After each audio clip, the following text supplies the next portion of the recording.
I'm going to read it. Cool. Ready to go? Good morning, everyone. Thanks for coming for our breakout session. I want to help people. How can I do that? I'm going to introduce our speakers today and then let them take it away. First today, we have with us Unique Blake. Unique is the program coordinator for basic/JBBS programs at North Range Behavioral Health in the Adult Outpatient Network.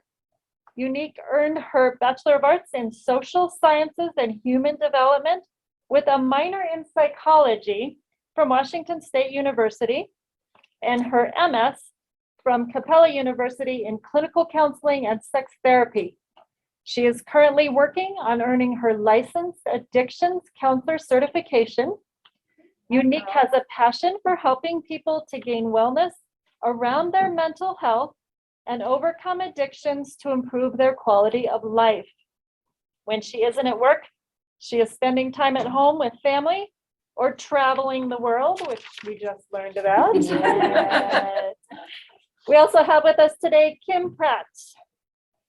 Kimberly Pratt is the program director for the Alliance for Suicide Prevention of Larimer County. Kim has been working in suicide prevention and crisis response since 2013. She has trained over 50,000 adults and adolescents in suicide prevention. Kim developed the Suicide Crisis Response Programming for Weld County and has led the crisis response for over 30 student suicides across 17 school districts. She is part of the Child Fatality Review Board and a certified adult and youth mental health first aid trainer and Question Persuade Review Master Trainer. Take it away from us. Thank you. Thank you. All right. Good morning. I'm Kim. This is Unique. You just heard that. We're going to share, so we have 4 quick slides, some background overview information for you. And then we're just going to tell you our story and then open it up so that you can ask us questions about getting into the helping field. What major do I choose? How do I know what to do next? What steps do I take? And we'll answer as many questions as we can. And if we can't, if there are other people with answers, we would love to hear your experience, your strength, and what you do. So when we are, maybe crushed it. All right. When we're talking about social services, there's usually traditionally 3 types of degrees that you can get into. There's social work, there's counseling, and then there's public health. I will say that from my, I'll say now. From my experience, when I started grad school, I thought I wanted to be a school counselor. And I did no research before I went to get my master's degree, which I absolutely regret, because I went in and I got an LPC. So I got a master's in counseling. And if I had done this over, if I had done my research, I would have got it in social work. What I know about social work degree, the one thing that I wish somebody would have told me is with a social work degree, you can do direct service therapy, but you can also do all of these other things. Also, social workers get paid more than LPCs in most states, which nobody wanted to share that information. I'm just kidding. That's all my fault. I didn't research it. But if you're not sure which track to take, I would encourage you to really look into social work because you have the opportunity to do a lot of different things. And then public health is really that looking at that nonprofit sector, the big community work. So the question I always encourage people to think about is, do you want to do micro work or macro work? Do you want to work with the individual or do you want to work with the group as a whole? Do you want to work with the community? Because that also might determine what track you're going to take when you're looking at degrees in social services. If you want that individual approach, it's more likely that you want social work or counseling. If you want the macro approach, the whole community, you might look more at public health or social work. That being said, I do our community work and I have a master's in counseling. So it is possible. And I think that you have more flexibility with that social work degree. And then, so again, there are different types of work that you might do if you get one of these degrees. They include individual therapy, group therapy, community education. So going out into the community, teaching classes. You might work for SAVA, the Sexual Assault Victims Advocacy Group, and do trainings in schools. You might go out into the community and help people understand about substance use. Crisis response can look like the co-responder program. So we have therapists now embedded in the police departments across Colorado, which is really great. We also have crisis centers, so you could be working in the crisis center system. There's a lot of different kind of crisis response work that you could do. And then there's, again, nonprofit work. So if your heart is with working with the unhoused population, if your heart is working with suicide prevention, if your heart is in like a big social issue, that might be the nonprofit track that you're looking for. And then again, peer work. Peer work, traditionally you don't need the master's degree or the even bachelor's degree to do this work, but this is bringing your lived experience into the workplace. And I will say that in Northern Colorado right now, the conversation that I'm hearing is that peer work is up and coming. It is a hot thing. It is where it's at. And this is my personal opinion and thought. So just full disclosure, I hope that someday we start to pay peers the same as we pay clinicians, because I just think that lived experience is invaluable. So I really love it. Do you want to add anything to any of that very quick overview?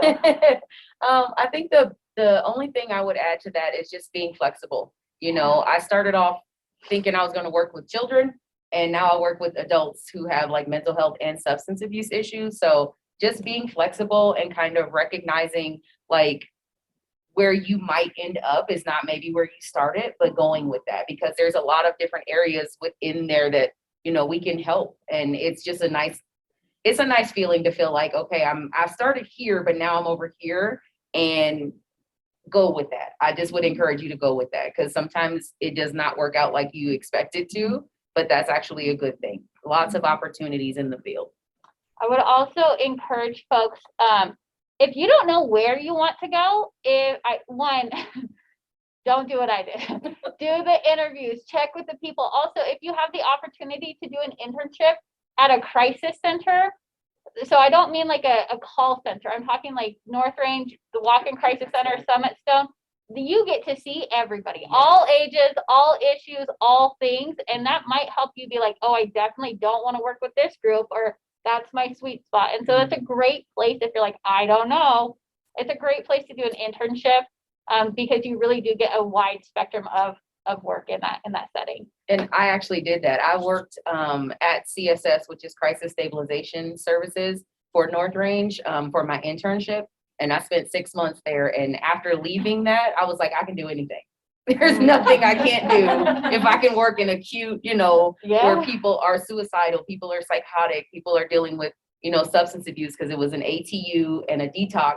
And so 6 months of that, and then actually got hired within that. And after that, I was like, I could do everything out of there. And so now it gave me a confidence, if you will, to recognize that I had to learn that I can't save everyone. You know, I can only save those that want to be saved, and it's not me, it's them saving themselves. And so just recognizing, like, if you can work with people in crisis, you can seriously do anything. So just recognize those opportunities and try a little bit of everything, you know, and that's where that flexibility comes in for me. Do you want to share your story? So we're going to go through and kind of tell you how we ended up where we ended up and what that looked like for us and how our path navigated, and then we'll go from there. Yeah, so I actually lived in Washington State. I lived in Tacoma, well, not Tacoma, but I lived in Puyallup and Spanaway area. And I was trying to finish my master's. I had started straight out of high school with college, and it took me that long to get to that point. But I was living there, and my husband got a job his job moved him to Colorado. And I was just like, what? I don't want to live in Denver. I don't want this. But we moved, and it was a great move, because I was actually going to work with a youth and family center in Washington, moved to Colorado, and had to figure out everything over. Their licensure is different. The experience was different. Like I said, working with crisis stabilization, I had applied for youth and family internship, did not get it. She was like, you were my second choice. What? So I ended up having to apply again. I was encouraged to apply again for a different part, and it was crisis stabilization, and it was the best thing I ever did for myself. I learned so much about just people in these different stages, like when life is really, really hard for them. And I met some amazing people, especially like you said, peer specialists are amazing. They're people who have experienced this kind of thing firsthand. in ways that I haven't. And it was just really nice to be able to learn how to meet people where they are and apply the things that maybe I've learned with real life experiences too, because sometimes you read a book and you're like, okay, this is how it's supposed to go, and that's not how it works. And so I did that for 6 months. Then I was hired on, and I worked there for another, I think, 8 months before I decided I was ready for outpatient. I wanted to go into continuing care.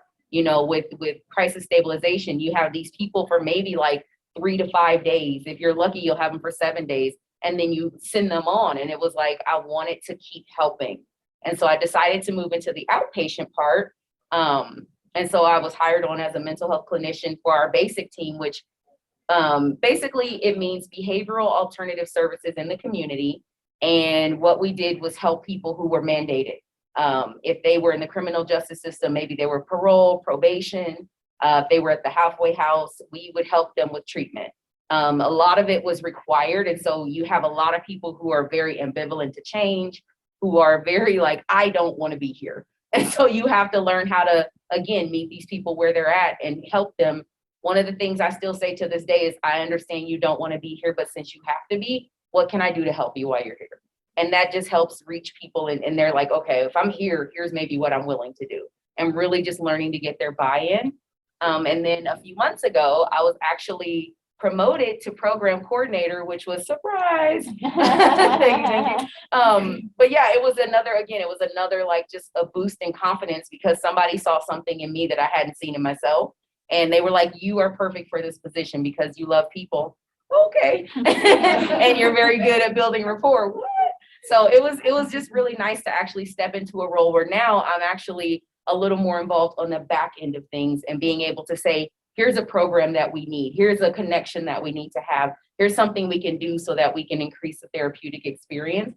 And it's been an amazing ride because, again, I did not start off wanting to work with people who have mental health and substance abuse issues. I wanted to work with cute little kids, and it did not work out that way. And I'm so grateful. So that's kind of where my story ended up. Thank you. So I started out as a teacher. I taught seniors in high school for many years, and then one day I was like, what if I don't want to be a teacher for 30 years? Like, I should probably go get my master's so I can at least be a counselor for like the other half of it, right? And I get into grad school, and I realized very quickly I did not want to do academic counseling. I wanted to do mental health. So I switched over and I went into the LPC track. I got my licensure in California, and then I came back to Colorado. So I was born and raised in Fort Collins, and I came back here, and they were looking for somebody who had an education background and a clinical background. And I was like, oh, pick me, right? And it had to do with suicide. So I attempted suicide when I was 11 years old, and then again when I was 26 years old. So when I saw this opportunity to work in something that not only had I majored in this because it's kind of like sometimes I think a lot of people in the mental health field are in the mental health field because they've been touched by somebody in their life or their own personal experience. And I think that that's really beautiful. When I came to work in this field, I remember them asking me, have you ever had thoughts of suicide yourself? And during the interview, I was like, no, never, right? Because I didn't know. It was my first time in the professional field of mental health. I didn't know that it was acceptable to talk about it openly. And that is something that I found to be really empowering and impactful in the mental health world, is that we can be honest and open with our own struggles, especially as we've healed through those and using that healing to help other people. And so I was lucky to find a job where I got to go out into the community. I knew that that's not true. I didn't know that I didn't want to be direct service. Like, in my head, I was like, well, I'm going to have my own private practice, and it's going to be like the show, and it's going to be so great. And then I did direct service, and I was like, this is not where it's at for me, right? And there was a lot of navigating because I didn't know what I wanted to do. And so there's a lot of trial and error and experience of doing the thing and then be like, oh, that's not it. And I was so happy to find that there's a lot of different things that you can do in the mental health field besides direct service therapy. And that is how I ended up at the work that I'm doing, which is community-wide work, right? It's community impact work. We're doing suicide prevention for the whole community. We're training little people all the way up to adults, all the way to high violin. Hi. all the way across the lifespan. And we get to touch industries that I never thought, like we're working with construction workers, we're working with the housing and transportation industry. And people are like, what does that have to do with suicide prevention? And the answer is everything, right? We have to meet people's basic needs. And so I was lucky to come into the mental health field and find out that I didn't have to do therapy, that I could impact my community in a different way. And so that was my kind of non-traditional way of landing where I'm at today. And so what we want to do is just open it up and really answer any questions that you have. If you're like, here's what I'm thinking about doing with my life. Is this a good idea? I would love to be your advice giver today. I will share my experience with you. I won't tell you what you should do. I love to tell people that we don't shit on each other or ourselves. But if there are questions about what tracks you're taking or what experiences you have or questions about internships or all those things, we would love to answer those questions for you now. Don't be shy. Yes, please. So I kind of fell into mental health. I wasn't looking for it. I actually have a pretty traumatic childhood, and I actually never thought I could work in mental health, specifically because I suffered from depression and anxiety. My father had committed suicide. I lost my sister very closely, and the way that my parents raised me, of course, very loving and wonderful. But I never thought I could do it, right? Because I just imagined I was this statistic and I couldn't help people because of that. What would you guys tell people who don't know that they can enter this industry and be successful just because they fought their battles and they have learned how to live with them or learned how to share their pain? Yeah. What would you guys say to those people who are trying to find those types of positions? Well, I would say, considering everything you've gone through, and this is for anybody, considering what you've gone through, that's proof how resilient you really are. And it really, I know it sounds like really cliche to say this, but we really can put our mind and do whatever we want to do. Anything you want to do, you can put your mind to it and you can do it. You just have to follow through. So my suggestion, advice, my understanding and having gone through lots of similar things is just do it. Just do it. If it's something you want to do, it doesn't matter what you've been through. That's just one of those things that help you get through the next piece. So just go for it. I would also say that to a person, like the trauma that a person has experienced or that those lived experiences that people have is also superpower is not the right word, right? Because I don't want to take somebody's trauma and be like, that's a superpower.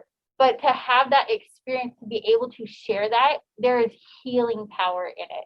To be able to say, I too have been through this, right? I too have seen this. I can relate to that. This is why peer work is so impactful for our community, because shockingly, not everybody wants to talk to a therapist. But Weird, right? I don't know why people will talk to peers. And when you have a therapist who has been through something and you can say, oh, you don't just have book smart, you have life experience. That is something that is really impactful in this field. I saw a meme one time and I was like, I went to a therapist and I asked that therapist who their therapist was, and then asked that therapist who their therapist was till I got to the grand therapist. And now I'm going to tell that person all my problems, right? But it's this idea that so many people do go into the mental health field because of their life experience, of them saying, look what I've been through and look how we can help other people. One thing that I do share with people who have lived experience, and this is coming, so I have 4 years of sobriety. So I got into the field before I got sober. And I will say that something that I have learned as I've gone through this is that to make sure that we are sharing our experiences from our scars and not our wounds, right? To make sure that as we are in the helping profession, that we are living by that motto, I don't know, that's not the right word, but that we're living by example, that if we're encouraging people to seek help and care, that we are doing the same thing for ourselves. So, yeah, thank you for that question. Thank you for sharing your experience. Yes. So I have kind of a two-part question.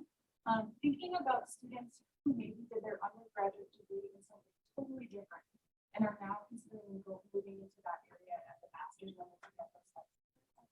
What was kind of your undergrad experience or some of the other peers if they were transitioning from kind of different areas? What advice do you have to students who, let's say they have their undergrad degree in English or music and now they're considering a similar path? Okay, I would say to that research. I actually didn't want to do my undergrad in like social sciences. I wanted to get like a bachelor's of science in psychology, and they didn't offer that with my needs because most of my degree was done online. I actually did I went to Washington State University and I did their online program because I had babies and I was at home. So it was, for me, it was research, and it was looking at mentors, looking at people who've done this before me, really just understanding, trying to get a better handle on what I wanted to do, or at least just an idea. I just had a shell. I didn't know what to put inside, what was inside yet, but I was kind of creating a shell of what is it that I'm looking for? What is it that I want to do? So for me, it was research, really just trying to understand, I don't know all the questions to ask, and that's okay. How do I get with someone who knows what questions to ask me, or who can advise me on what questions to ask?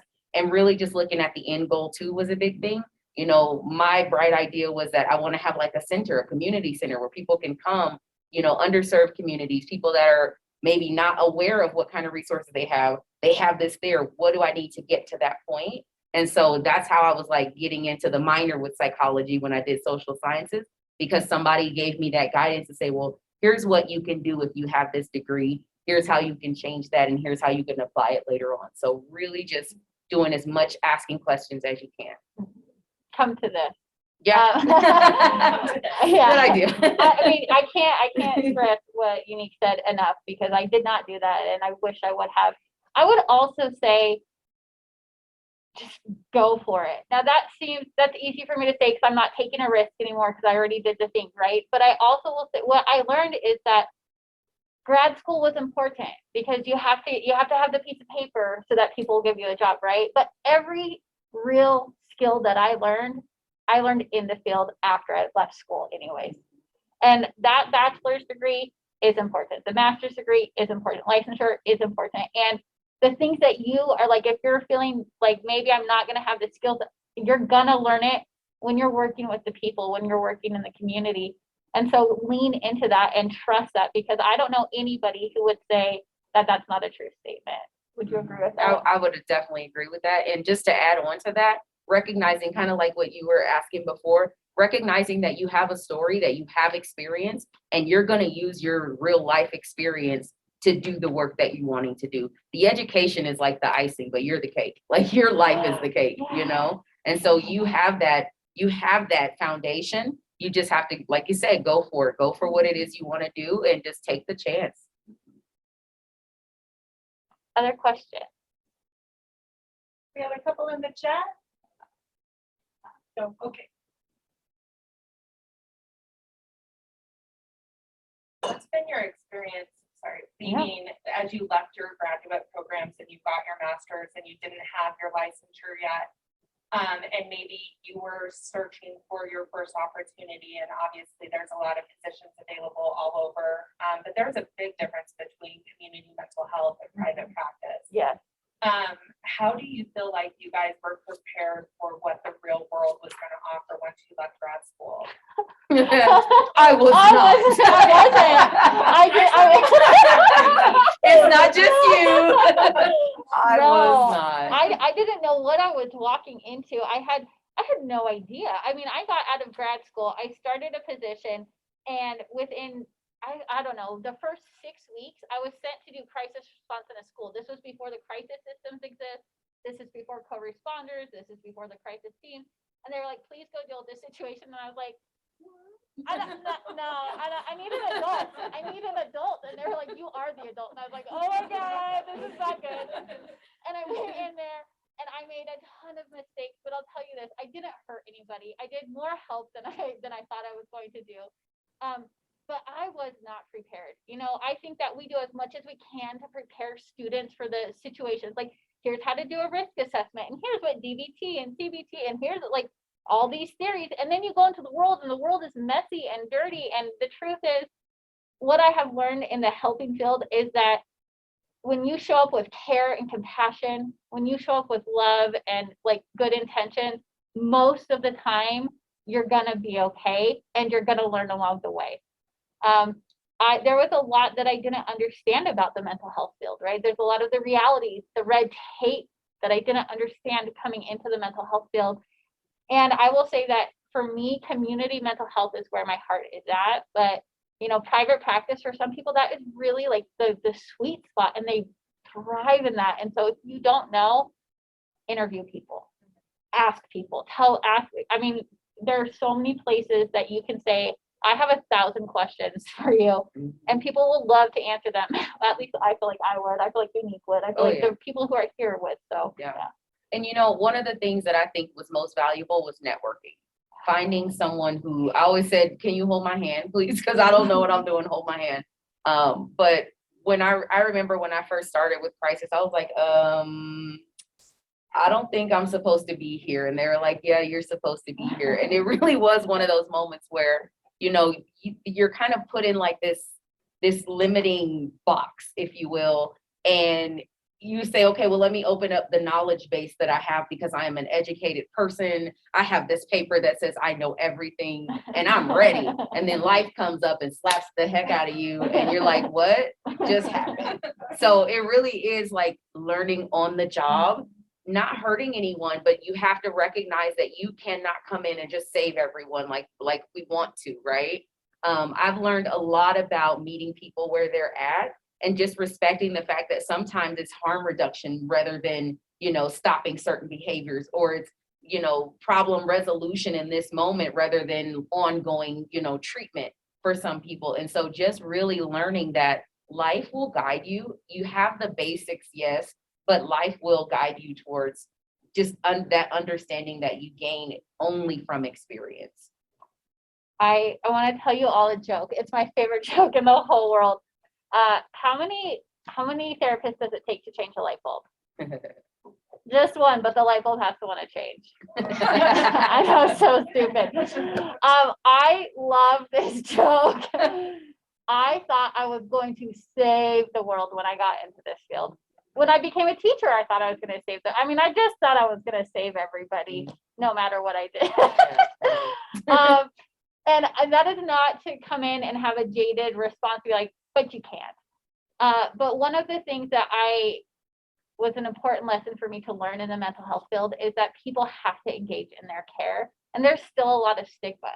We still don't, you know, again, like when I think about social services, when I think about police officers, first responders, educators, you know, people in the helping profession, we still don't get paid a ton of money, you know? And coming into that with knowing these limitations of this work, I will tell you though, that work, the job that I do is worth every penny that I'm not making, if that makes sense. Like it just is so important. And it's important to know the limitations of coming into this work. That we don't get paid like we're working at Facebook. We don't get, you know what I mean? We can't save everybody. And I don't think that is a deterrent for most people. You don't get into this field because of that. And I think it's important to recognize that. And one other thing I thought of is that I learned a lot, like I shifted my perspective a lot. And this is something that I even use when I'm doing, you know, direct services with clients, because I see clients one-on-one as well. I see them individually, I see them in groups. And let me tell you, I hated groups. And my clients know I hate groups. I don't like being in a group. I don't like talking. I don't like sitting in this circle and trying to understand it was so full of anxiety, and like everybody was like side eyeing, and just it was weird. And now like the groups that I'm in, they're thriving, and I'm watching these people, I'm learning their stories. It shifted my entire perspective in understanding that sometimes we think when you save a person, you're fixing their problems. And sometimes saving them might just mean being an ear. It might just be not judging them. It might just be, you know, allowing them to be their authentic selves. You know, one of the things like we talk about in groups is like, what are our group rules? What are things that are important to you? I don't come in there and tell you this is how group is going to go. I'm asking my group, like, what is important to you to get out of this group? And just getting their buy-in in individual sessions, getting their buy-in. What do you think would be helpful for you while we're in treatment? and just recognizing that sometimes that save that we think in our minds is like, I'm here to save the day and I'm wearing my cape, is really just being there for a person where they might not have ever experienced somebody truly just unbiasedly, non-judgmentally, just caring for them and wanting to give them that hand, even if it means, hey, you didn't use today, and that's amazing. You know, so it really did change my perspective about what it means to be a helping professional. I'm listening to you talk like, oh my God. I want to know more. I know, right? We can talk about this all day. Yes. I have a question. You guys have talked about research and asking the questions, being curious about the field. How realistic is it to do some more hands-on observations, some shadowing, job shadowing and things like that? How realistic is it in this field? I would say it's very realistic. I think there are plenty, especially the community mental health centers, they are set up for this. They're always recruiting. They're always looking for more people to participate.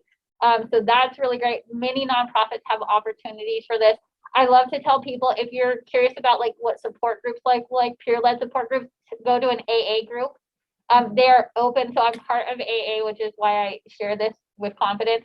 You can walk, I mean, we have nursing students come in all the time. It's like a mandatory requirement for nursing students. And I got to tell you that people in AA are like, oh, let's tell you all the things. And so you have there's lots of opportunity for places to shadow, to see the work, to meet with people, to ask the questions. And if you're like, I don't even know where to start, I would start with your community mental health center. Just start with their HR department. Be like, do you guys do shadowing or internships? And they can help you navigate amazingly.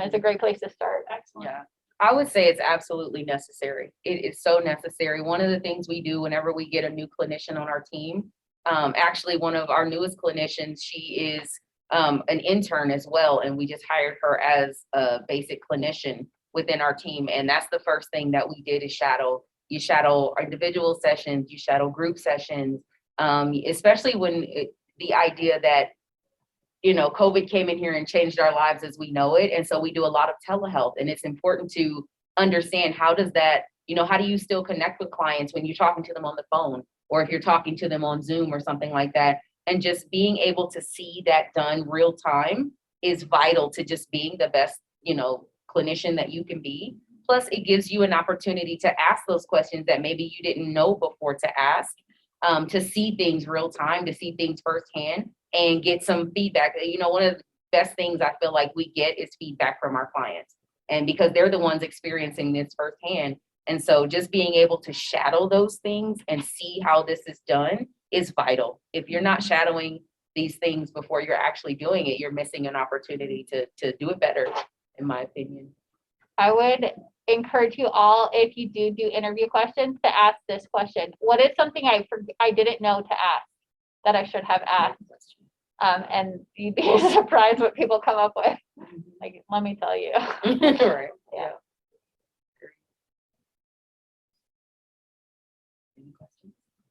Any other questions from the floor? Chat questions? No? Anybody else have anything? Dying to know? More storytelling? We're open books up here. Ask us anything.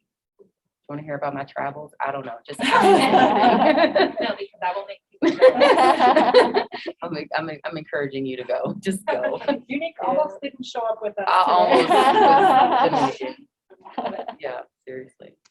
And if I oh, yeah, go ahead. Just a general question. What would you say is the most satisfying thing about your job or career right now? Oh, right, that gives me tingles. I'm gonna go first. Well, okay, I'm gonna give this twofold. One, I'm gonna give you a very practical answer, and then I'm gonna give you a heartfelt answer, right? The practical answer is the flexibility of my schedule.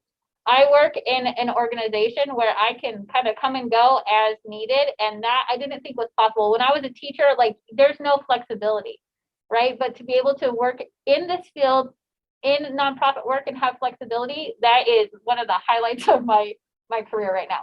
I will also say that when we started this work, so I'm in suicide prevention, we had a meeting where we were trying to plan an event like this, kind of, and we had a bunch of people in the room, and we were like, wait, you're doing what? You're doing what? You're doing what? And this was almost 7 years ago. And today we have a community-wide coalition with thousands of members on it. And it's this beautiful, I have been able to see the community grow. I have been able to see both Weld and Larimer County go from working in siloed pieces to community collaboration. So we're at a point where we're not competing for people's pain. Now, is it a perfect system? Absolutely not. Is there a lot of work to do? Yes, there is. And to be able to see the growth of the community, to see the impact that we are actually having community-wide, I sleep great at night. It's beautiful. So thank you for asking that question. For me, I absolutely love to see people thrive. I had the honor and the pleasure of nominating a couple of clients. We have an awards banquet every year, and one of my clients was chosen for a Courage Award. And I still get choked up, but he did this speech, and he brought his father, he brought his best friend, who's like his sister. And it was just so amazing to see this kid who had at one point in his life been strung out, referred to himself as an addict. He had lost his mom. He had just gone through so many different traumatic things in his life. And he actually came through us because the other program that I'm over is called JBBS, which is our jail-based behavioral services. And so we actually reached him in jail. He volunteered to be a part of our jail-based services. And then he transitioned when he moved to the halfway house to therapy with me. And when I tell you, this kid is doing amazing, and just being able to see these people thrive and getting like a different, again, for me, it's all about shifting perspective, just understanding that I can and I deserve to have better well-being. I deserve to be able to he's about to move to Florida, and he never thought he would leave Colorado, you know? And so it's just being able to see people who lived in this teeny tiny mental box of dysfunction being able to come out of that box now and thrive in a way that they never thought they could, because maybe they were told they couldn't do better, or maybe just they believed that they could never have better, they could never do better. And now they're doing things like, oh, you mean I can go to another country? And I'm like, yes, do that, you know? So for me, it's just really being able to see people thrive and them understanding that they put in the work, which is why they can reap the rewards for it. So I just love to see, even when they fall. I've had clients who have come in and I had one client who he was going through it really, really bad and had hit a low point and just showed up to our facility and was like, I need to see Unique. And so we talked. I took him in a group room, and I'm just like, tell me what's going on. And it was just in that moment, he was like, I'm really in a bad place. And we talked, and just being able to like pull those skills that I've learned from him, from other clients before in crisis, and clients that I've dealt with in outpatient, and just being able to say, I see you, I'm here for you. What do you need? How can I help you get to that point? That just is, for me, is worth it. It's worth every moment. It's worth the ups. It's worth the downs. It's worth coming back from vacation. It's worth it all, you know? I love it. I have a question about like conferences, maybe if there were any that you attended while you were in school that you felt were helpful, or if not, which ones like after kind of continuing education, like that has been most helpful. So everything that I do is very suicide prevention focused. There's one called Bridging the Divide, which is great, and it's a Colorado conference. What is the one at Breckenridge? Does anybody know what that one is? CBH. CBHMC, it's all the letters. Colorado Behavioral Health Conference. Yes. Yeah, CBHC. CBHC. That's what I said. That one is also really great because you're getting a spectrum of all of the things that are happening across the state and the work that's happening at statewide, and it's just really, really, so I really like that one. And then Bridging the Divide is a suicide specific conference that I've gone to every year, and I still learn more at it. And so I think that's great. I think that suicide if you're doing this work, you're gonna run up against it at some point. So I don't think that it could hurt to participate in that. And I personally am fairly new to conferences. I did the CBHC conference, which was the first conference I'd ever gone to. And I was like what? This is a thing. I'm coming back every year. And then I actually went to the Winter Symposium down in Colorado Springs. Unfortunately, we got snowed out, so I was only there for like 3 days. But it was amazing. Any type of conference where it's a bunch of counselors or people who are in this field, they work in this field, it's worth it to go to, because we always said, like when I was in college and like I said, most of the things I did were online, but there were times when we did like hybrid. So for a week, I had to go to these, they call them colloquiums. And so I had to go for a full week and actually interact with, different students. I had to interact with different instructors. And it was like these mini conferences really, where you just get together and we said we nerded out. And it was great because anytime you can get in the room with like-minded people and ask the questions and get the experience and being able to share your experience, I don't care what they call the conference, you should go. Like, it's really nice to be able to sit there and talk to people about things that maybe you'll get some perspectives you didn't even know were out there, some information you didn't know. And a lot of times I find that these conferences help you learn which questions to ask because you don't know what you don't know. So they're a great way to learn what questions keep in your pocket. Does anybody else have conferences that they've gone to that they would like to share out? Okay, just check it. You never know. Any questions from the chat? Any other questions from the floor? Yeah. Not like any self-related field. Self-care is a big part, but I feel like it's not part of the program. So like advice and or thinking. Yeah. Can you repeat the question just Uh-huh. in case the microphone didn't get? So the question was that self-care matters in this profession but it's not really taught or programmed into our work. And so what do we do for self-care or advice for incoming students? Very quickly, what I would say is what I've already said is do the work before you start to do the work. That's not something I did beforehand, but it's something I wish I would have done is engage in mental health therapy. Try it out, see how it goes. And yeah, I'll leave it there since we have a short amount of time. I would just say self-care is my jam and you should practice it all the time. And I think that's one of those things where you have to put it on yourself as a priority. Take your vacations, plan your time off. Don't be afraid if you need a day. We take mental health days.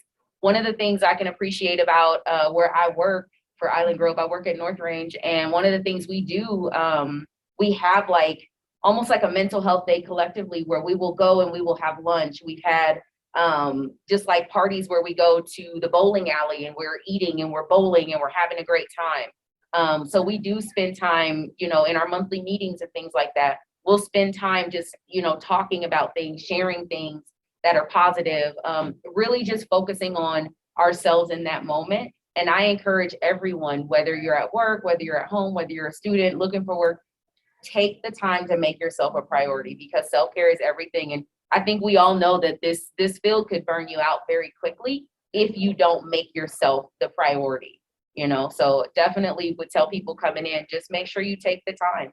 Take the time to take care of yourself because if you run out of energy, how do you give it to anyone else? Great question. Anything else? Great questions, great engagement today, great takeaways from our speakers, right? Let's all remember to be our own. Unique and Thank Kim. you. Yeah. Y'all enjoy the rest of the conference. There's a few minutes before the next session. Please visit our vendors out front at the fireside.